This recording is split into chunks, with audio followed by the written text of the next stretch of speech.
नमस्कार आप सभी को।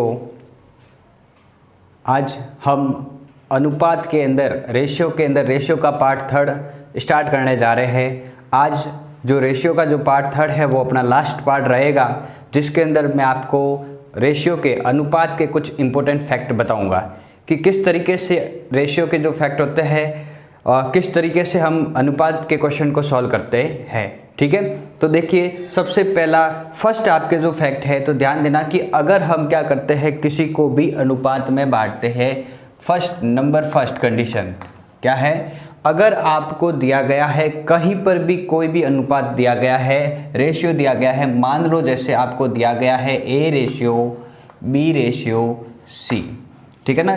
तो ये रेशियो कब दिया जाता है, जब पूरी तरीके से इसको क्या करते हैं हम सॉल्व करते हैं, उसके बाद की वैल्यूशन दी जाती है।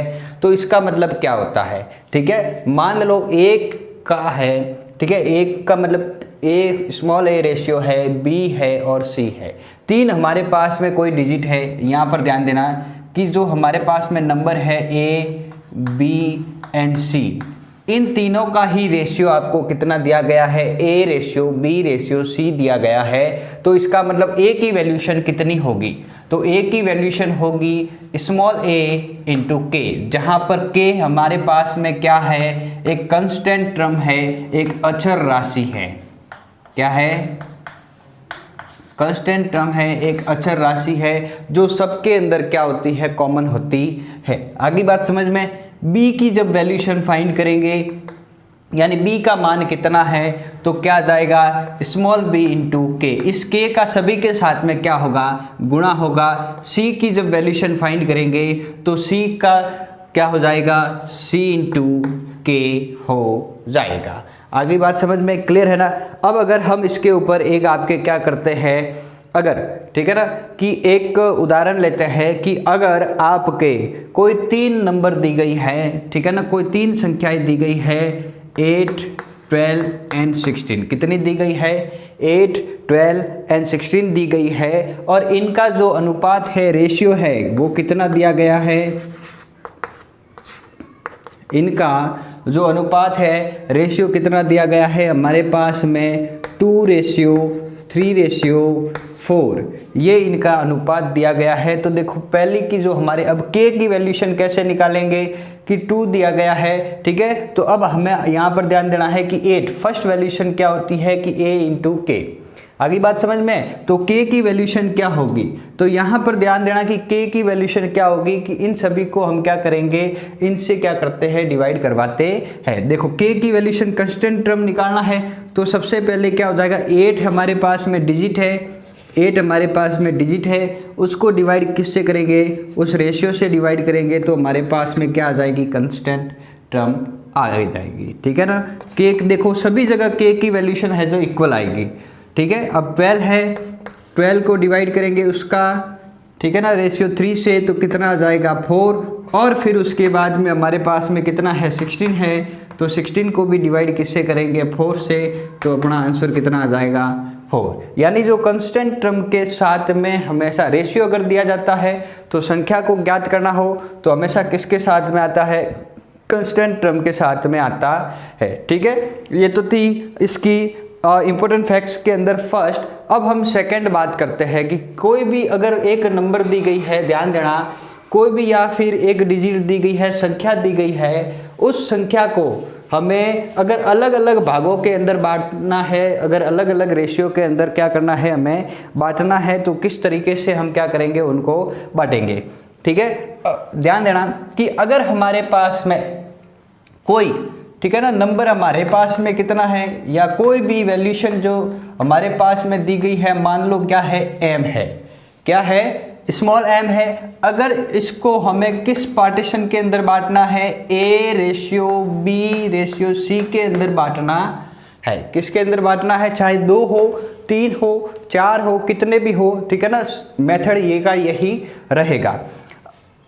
किस में बांटना है, m को किस में बांटना है, A में, B में और C में। तो फर्स्ट पार्ट हमारा कितना होगा, फर्स्ट पार्ट होगा उसमें आपको क्या करना है कि फर्स्ट पार्ट के अंदर सबसे पहले आपको जो पूरी की पूरी नंबर है उस नंबर को क्या करना है, इस फर्स्ट रेशियो से क्या करना है, मल्टीप्लिकेशन करवाना है, यानी a इंटू एम, तो a m अपॉन डिवाइड किससे करवाएंगे, इन सभी रेशियो को क्या करेंगे, प्लस करके क्या कर देंगे, हम डिवाइड करवा देंगे। आगे बात समझ में। सेकंड पार्टीशन क्या होगा कि सेकंड जिसका पार्टीशन फाइंड करना है उसको सेकंड वाले से मल्टीप्लिकेशन करना है, दूसरे अनुपात से गुणा करवाएंगे, तो b into M, B M, और अपॉन में वापस वो की वही बात a plus B plus C. Third partition करना है, तीसरा पार्टीशन करना है, तो c का है तो c का मल्टीप्लिकेशन किसके साथ में, m के साथ में, अपॉन में वो की वही बात है a प्लस बी प्लस सी। यानी कुल मिलाकर अगर हमें पार्टीशन फाइंड करना है, भाग फाइंड करना है, भाग ज्ञात करना है, ठीक है, तो हम क्या कहेंगे कि अगर भाग ज्ञात करना है तो आपके सीधा सा सूत्र बनता है, सीधा सा एक फॉर्मूला बनता है, ठीक है, ध्यान देना। फॉर्मूला क्या बनेगा कि जो कुल संख्या है, ठीक है ना, क्या है, कुल संख्या या फिर कुल इसी के अकॉर्डिंग करें तो प्रथम अनुपात फर्स्ट अनुपात, ठीक है ना, फर्स्ट रेशियो प्रथम अनुपात अपॉन सभी अनुपातों का योग,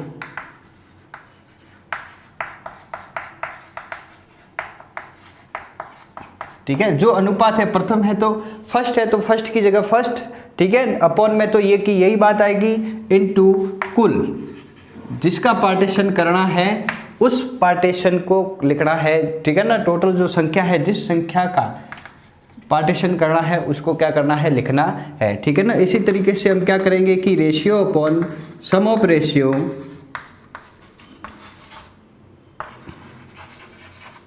इनटू नंबर, ठीक है ना, जो नंबर है जिस नंबर को अलग अलग पार्ट के अंदर बांटना है उसको यहाँ पर लिखना है, पहला रेशियो किस रेशियो में बांटेंगे वहाँ पर, और टोटल रेशियो है उसको क्या करना है, डिवाइड में करना है, ठीक है। अब इसके ऊपर हम क्या करते हैं, एक जैसे आपके मान लो एक हम क्या करते हैं, क्वेश्चन लेते हैं कि अगर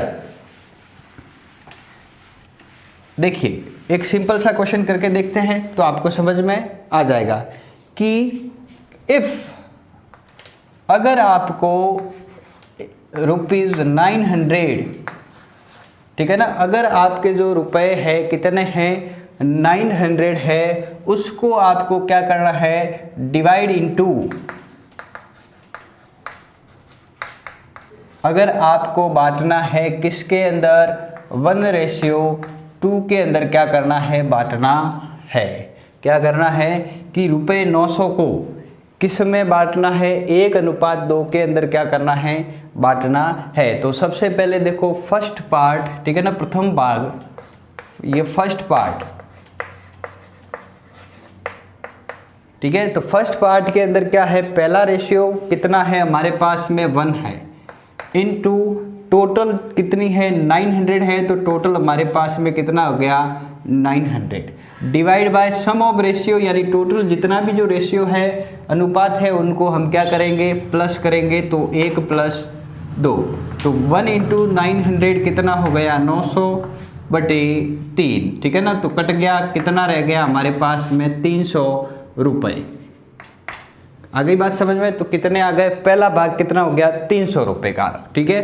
सेकंड पार्ट, दूसरा भाग, सेकंड पार्ट आपको फाइंड करना है, ज्ञात करना है, तो दूसरा अनुपात है, दूसरा अनुपात मल्टीप्लिकेशन किससे करेंगे, कुल से 900 से, और अपॉन में वापस वो की वही बात, रेशियो को क्या करेंगे, प्लस करेंगे सम ऑफ रेशियो, तो कितना आ गया 2 × 9 कितना हो गया 1800/3, 3 का भाग देंगे 1800 में तो कितना आ गया 600 रुपये। आगे बात समझ में, तो दोनों को हम प्लस करते हैं, 3 और 6 कितने हो गए 900, क्लियर है। तो पहला भाग कितना हो गया 300 रुपये, दूसरा भाग कितना हो गया 600 रुपये का हो गया, क्लियर है। ये दूसरा इसका फैक्ट था, इसको इस तरीके से हम क्या कर सकते हैं, फाइंड कर सकते हैं। अब देखो तीसरा है, अगर आपको 2 अनुपात दिए गए हैं अलग अलग, और फिर अगर आपको तीसरा किसी के बारे में पूछता है, ठीक है ना, तो उसको हम क्या करेंगे, किस तरीके से हम फाइंड करेंगे,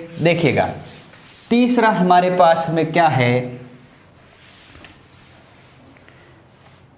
तीसरा नियम, तीसरा रूल्स, थर्ड रूल्स हमारे पास में चलेगा कि अगर आपको A/B इज इक्वल टू, अगर A अनुपात B आपको कितना दिया गया है, P/Q दिया गया है। क्या दिया गया है? P/Q दिया गया है। और आपको B अनुपात C, B/C आपको कितना दिया गया है? आपको दिया गया है, देख लो इसमें Q/PQR और S कर लेते हैं अलग अलग, ठीक है ना। क्या हो जाएगा? PQ, ठीक है, या फिर अपन क्या कर लेते हैं, R और S कर लेते हैं। आपको दिया गया B/C इक्वल टू R/S। तो अगर आपको पूछा गया है कि A अनुपात B इक्वल टू P अनुपात Q है, B अनुपात C इक्वल टू क्या है, R अनुपात S है, तो अगर आपको पूछा गया है कि A अनुपात C है जो क्या होगा, A अनुपात C है जो क्या होगा, तो इसको किस तरीके से ज्ञात करेंगे, तो देखिए, तो सबसे पहले आपको क्या करना है, जो वैल्यूशन दी गई है उसको लिखना है A, दूसरी दी गई है B, तीसरा दिया गया है आपको क्या दिया गया है, C। पहले में A का अनुपात कितना है, P, और दूसरे में B का अनुपात कितना है, Q, ठीक है। अब B अनुपात C, तो यहाँ पर देखना कि B का अनुपात यहाँ पर सेकंड लाइन में लिखना, दूसरा है तो सेकंड लाइन में लिखना, तो क्या है R, और यहाँ पर कितना हो गया S, ठीक है।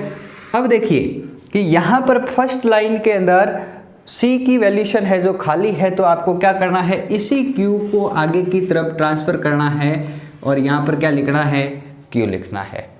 यहाँ पर देखो A की वैल्यूशन खाली है, तो जस्ट आगे वाले को ही क्या करना है, आगे की तरफ ट्रांसफ़र करना है। R को हम कहाँ लिखेंगे, यहाँ पर लिखेंगे। तो अब सभी को क्या करना है, आपस में मल्टीप्लिकेशन करना है, P इंटू R क्या हो जाएगा, PR, Q इंटू R क्या हो जाएगा, QR, and Q into S क्या हो जाएगा, QS। आगे बात समझ में। तो इससे आप क्या, आपको पूछा है A अनुपात C, तो A तो क्या हो गया P इंटू R और C क्या हो गया Q इंटू S। तो इन दोनों का ही आपके अनुपात हो जाएगा।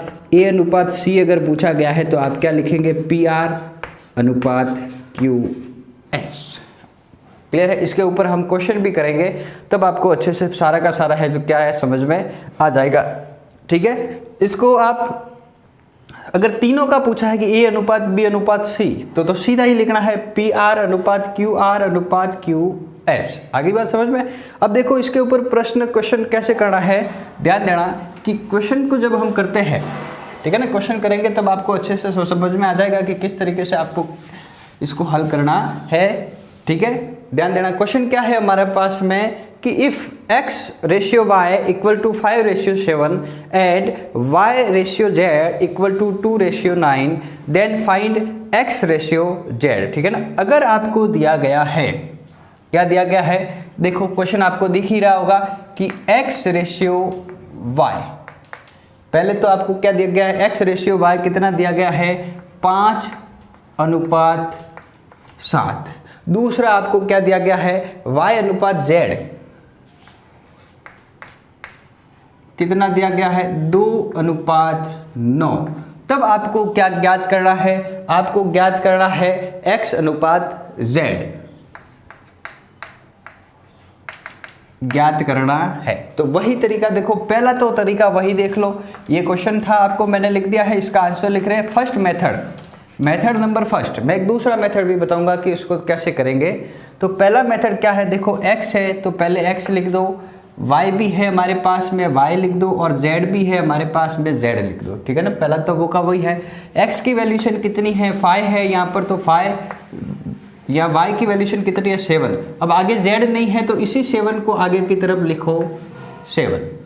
फिर उसके बाद में सेकंड के अंदर y की वैल्यूशन कितनी है, 2 है, z की वैल्यूशन कितनी है, 9। अब ये 2 यहाँ पर कोई खाली है तो इसी 2 को क्या करेंगे हम आगे की तरफ क्या कर देते हैं, बढ़ा देते है। क्लियर है। तो यहाँ पर देखो अब इनका क्या करना है, मल्टीप्लिकेशन करना है, गुणा करना है। तो 5 × 2 कितना हो गया, 10। 7 × 2 कितना हो गया, 14। 7 × 9 कितना हो गया, 63। अब आपको क्या पूछा है, पूछ रहा है कि x अनुपात z। तो x की वैल्यूशन कितनी है 10, तो x की वैल्यूशन हो गई 10।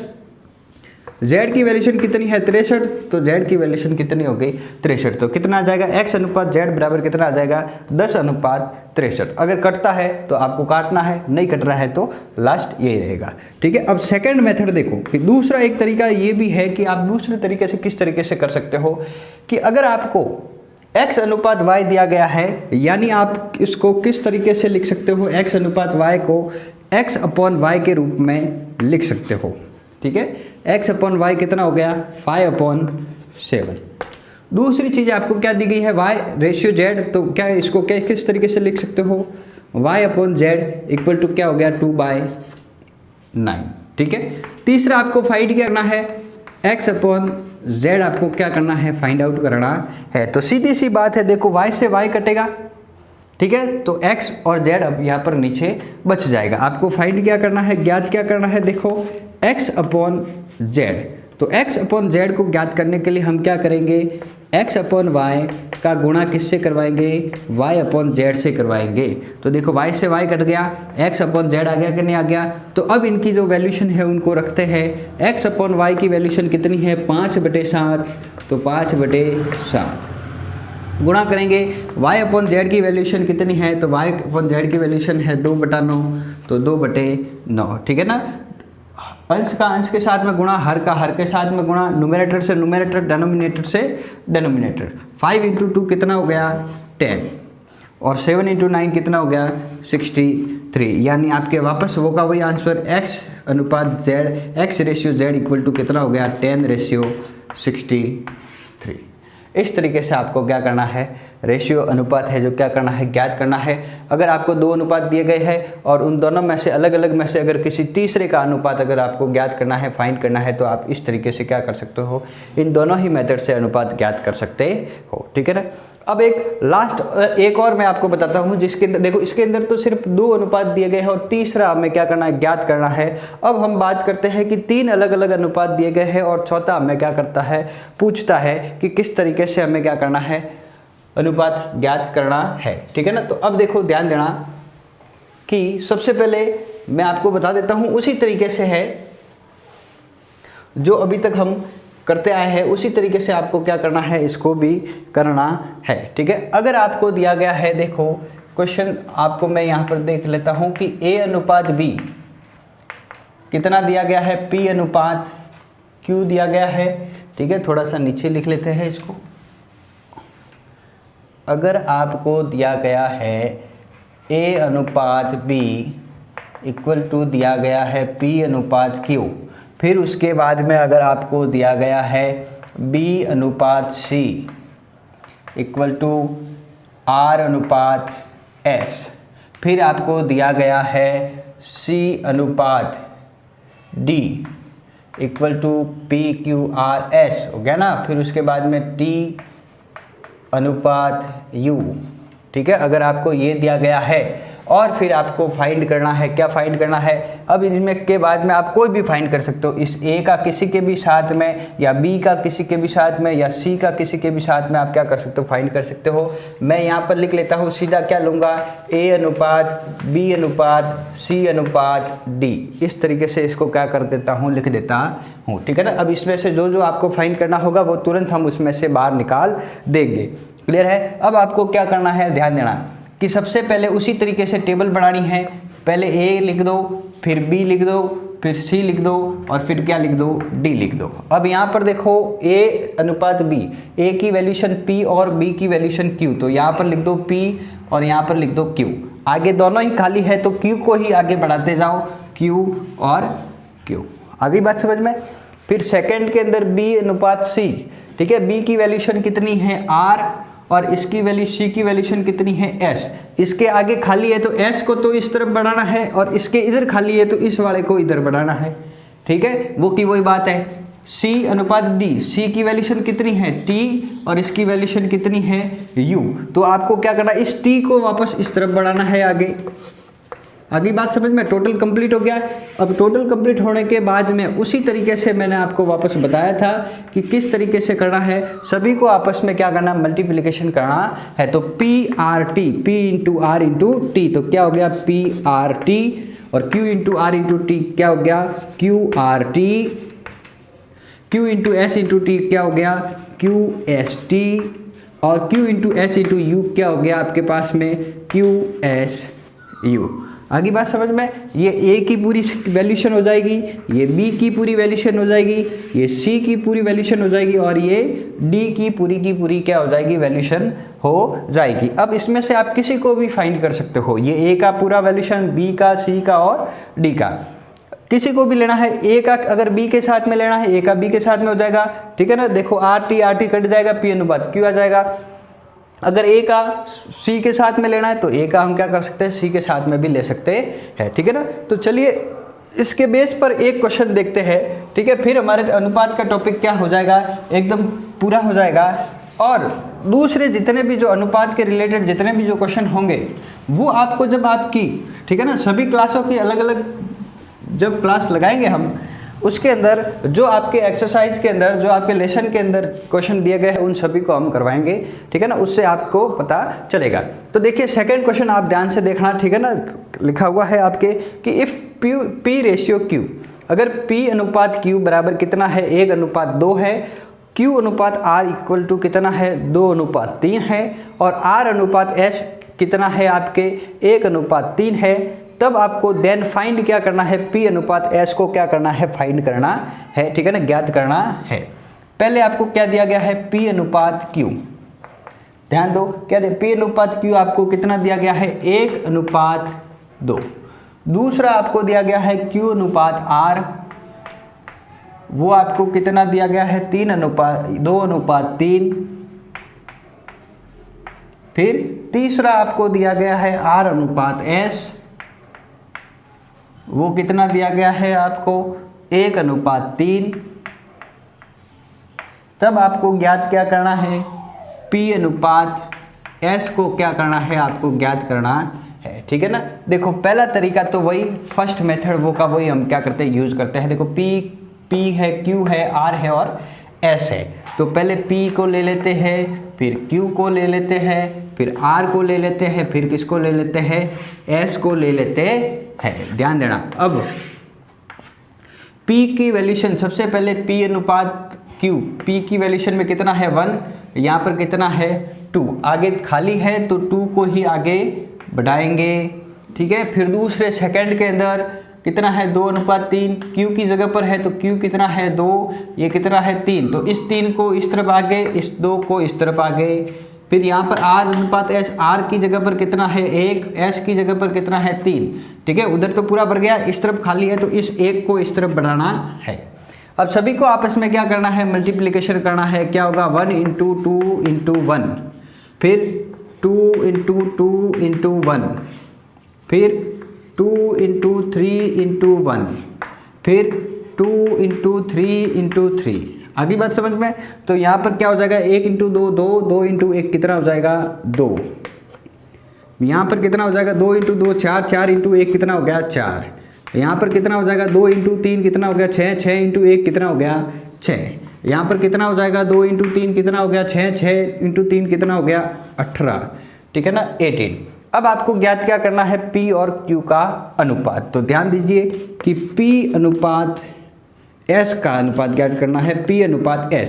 तो P की वैल्यूशन, P की पूरी वैल्यूशन कितनी है 2, तो P की पूरी वैल्यूशन कितनी आ गई 2, और फिर S की वैल्यूशन कितनी है हमारे पास में 18, S की वैल्यूशन लगा देते हैं 18। दोनों ही 2 की टेबल से जा रहे हैं, कितनी टाइम 1 टाइम, और ये कितनी टाइम 9 टाइम। तो P और S का रेशियो अनुपात कितना आ जाएगा 1:9 आ जाएगा। आगे बात समझ में, ये सारे के सारे थे अनुपात को करने के तरीके, अनुपात के फैक्ट, किस तरीके से हम क्या करते हैं, रेशियो को करते हैं, अनुपात को करते हैं, ठीक है। बाकी सारे जितने भी जो क्वेश्चन होंगे वो जैसे आपकी क्लासें लगेगी उस क्लास के अंदर, आपकी बुक के अंदर जो जो क्वेश्चन होंगे वो आपको क्लास के अंदर करवा दिए जाएंगे। एक एक क्वेश्चन और एक एक एग्जाम्पल आपको समझा दिया जाएगा।